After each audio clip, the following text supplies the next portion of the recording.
के साथ विश्वासघात किया गया। जिन्ना को वंदे मातरम से दिक्कत, न्याय होना चाहिए था, वह न्याय नहीं हुआ। वंदे मातरम को विभाजित करने का आरोप लगाकर आप पूरी संविधान सभा पर आरोप लगा रहे हैं। जिन्होंने आजादी के आंदोलन में भाग ही नहीं लिया है, वो वंदे मातरम का महत्व क्या जानेंगे। नमस्कार दोस्तों, क्या आपको पता है भारत का सबसे पवित्र गीत वंदे मातरम कभी संसद में नहीं आया था, बल्कि राजनीति की आग में जला दिया गया था। आरोप है कि कांग्रेस ने इसे काटा। जवाब है कि देश को बचाने के लिए बदला गया। और अब 150 साल बाद वही सवाल फिर संसद में गूंज रहा है।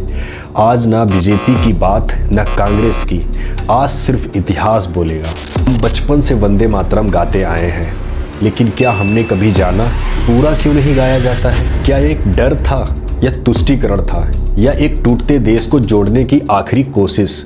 1937 का यह फैसला, 2025 की एक संसद बहस, दोनों के बीच छुपा है भारत का सबसे बड़ा सच। अगर वंदे मातरम काटा गया था तो किसने काटा था? अगर यह गलत था तो गांधी, नेहरू, पटेल सब चुप क्यों थे?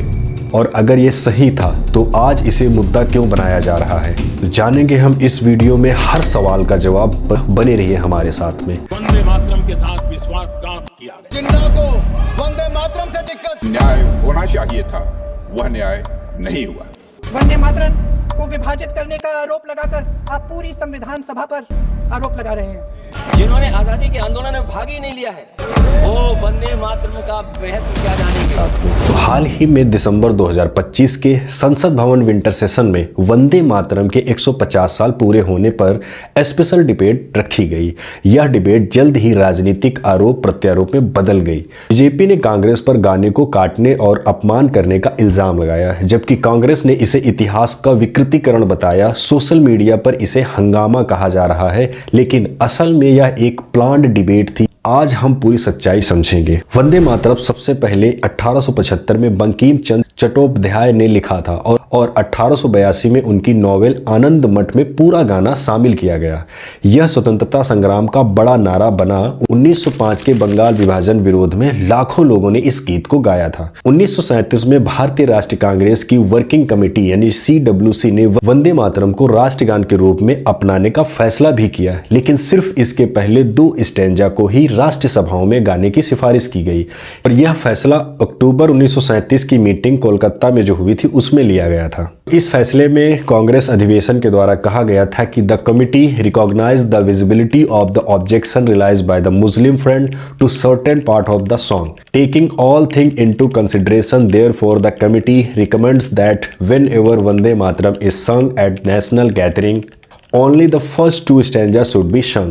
यह फैसला सर्वसम्मति से लिया गया और इसमें गांधी जी, नेहरू, सरदार पटेल, सुभाष चंद्र बोस, मौलाना आज़ाद, डॉक्टर राजेंद्र प्रसाद, सरोजिनी नायडू जैसे प्रमुख नेता भी शामिल थे।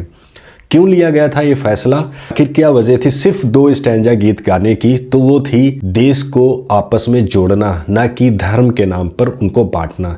इस गाने पर धार्मिक आपत्तियां भी हुई थी, क्योंकि वंदे मातरम एक गीत है जिसके सिर्फ 2 ही स्टैंजा अलाउ किए गए थे, क्योंकि गाने के बाद के स्टैंजा में भारत माता को दुर्गा, लक्ष्मी जैसी हिंदू देवियों से जोड़ा जाता था, जैसे त्वम ही दुर्गा 10 प्रहण धारणी। अब कुछ मुस्लिम नेताओं ने इसे मूर्ति पूजा से भी जोड़कर आपत्ति जताई, क्योंकि इस्लाम में यह वर्जित है, मूर्ति पूजा नहीं होती है वहां पे। मुस्लिम लीग ने कहा ये एंटी मुस्लिम है। अब रविंद्र टैगोर की सलाह ली गई इसमें, तो उन्होंने ठीक फैसले के 3 दिन पहले 26 अक्टूबर 1937 को नेहरू को एक पत्र लिखा। उन्होंने सुझाव दिया कि पहले 2 स्टैंजा को अपनाया जाए, क्योंकि वे सिर्फ मातृभूमि की सुंदरता और समृद्धि की स्तुति करते हैं, वो भी बिना किसी धार्मिक इमेजिनरी के। टैगोर ने यह भी लिखा कि बाद के स्टैंजा मुस्लिम भावनाओं को ठेस पहुंचा सकते हैं। अच्छा, ये पत्र ना सबको काफी प्रभावित करता है। टैगोर को खुद 1896 में बुलाया जाता है और कांग्रेस के सेशन में वंदे मातरम गाना उनके द्वारा पहली बार गाया भी जाता है।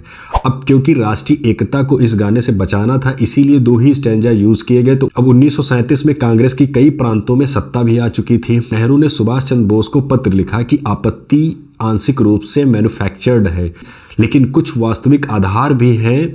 अब क्योंकि कांग्रेस का उद्देश्य था कि ये गाना सभी समुदाय के लोग गाएं, ताकि स्वतंत्रता संग्राम में एकजुटता बनी रहे, कोई तुष्टीकरण ना हो, बल्कि समावेशी राष्ट्र निर्माण की कोशिश हो। अब इस चीज़ से ना सबको एक करने की कोशिश की गई। तो आप बताइए कि ये करना कोई अपमान था क्या उस समय के हालातों को देखते हुए? नहीं, गाना पूरा आज भी मौजूद है और गाया भी जाता है। सिर्फ आधिकारिक राष्ट्रीय सभाओं में पहले 2 ही स्टैंजा की सिफारिश दी गई थी, क्योंकि 1950 की संविधान सभा ने भी यह कन्वेंस अपनाया कि वंदे मातरम को नेशनल सॉन्ग का दर्जा दिया जाए, जैसे जनगण मन के बराबर उसका भी सम्मान किया जाए, लेकिन सिर्फ पहले 2 ही स्टैंजा अपनाए जाए। अब गांधी जी ने भी इस बात का समर्थन किया और बाद में 1939 को एक रेजोल्यूशन ड्राफ्ट तैयार किया गया, जिसमें यह बताया गया कि गाने को किसी के ऊपर जबरन ना थोपा जाए। पूरा गीत कभी भी प्रतिबंधित हुआ ही नहीं था, ना तब हुआ था ना आज तक हुआ है। तो सवाल ये उठता है कि क्या वो अपमान था या फिर डाइवर्सिटी को जोड़ने के लिए एक कोशिश की गई थी? आज विवाद ये है कि बीजेपी ने इसे विभाजन की बीज बना दिया है, जबकि कांग्रेस कहती है कि ये टैगोर और गांधी की सलाह पर लिया गया था, एकता का फैसला था। तो आई होप आप लोग समझ गए होंगे कि वंदे मातरम को क्यों ऐसा बनाया गया, क्यों 2 ही स्टैंजा लिए गए थे। क्योंकि हम लोग अंग्रेजों के गुलाम थे और देश में एकता बनाना बहुत ज़्यादा ज़रूरी था। इसी चीज़ को लेकर के यही ऐसा कहा जाता है कि उस समय जितने भी मंदिर मस्जिद विवाद थे उनको प्रायोरिटी ना देते हुए सभी राजनेताओं ने जो चीज़ें देश को डेवलप करेंगी, जो राष्ट्रीय एकता को बढ़ावा देंगी और जिससे देश आगे तरक्की करेगा, उन्हीं चीज़ों को उन लोगों ने अपनाया, उन्हीं पर डेवलपमेंट किया। जैसे IIMs हो गए, IITs हो गई, विद्यालय, बांध, एजुकेशन सिस्टम, हेल्थ सिस्टम और हमारा इंफ्रास्ट्रक्चर भी शामिल होता है। तो ऐसी चीज़ों को बढ़ावा देना ही चाहिए। कोई धार्मिक मुद्दा आज तक कभी किसी भी देश को आगे नहीं ले जा पाया है, आपस में फूट ही डाल पाया है। इसीलिए धर्म एक अपनी खुद की पहचान होती है और खुद का स्वाभिमान होता है और खुद की इच्छा होती है, किसी पर थोपना नहीं चाहिए। लेकिन देशभक्ति और देश राष्ट्रीय एकता बहुत ज़्यादा ज़रूरी है, वो थोपनी ही चाहिए। इसलिए देश प्रेमी बनिए, धर्म प्रेमी रहिए। जय हिंद।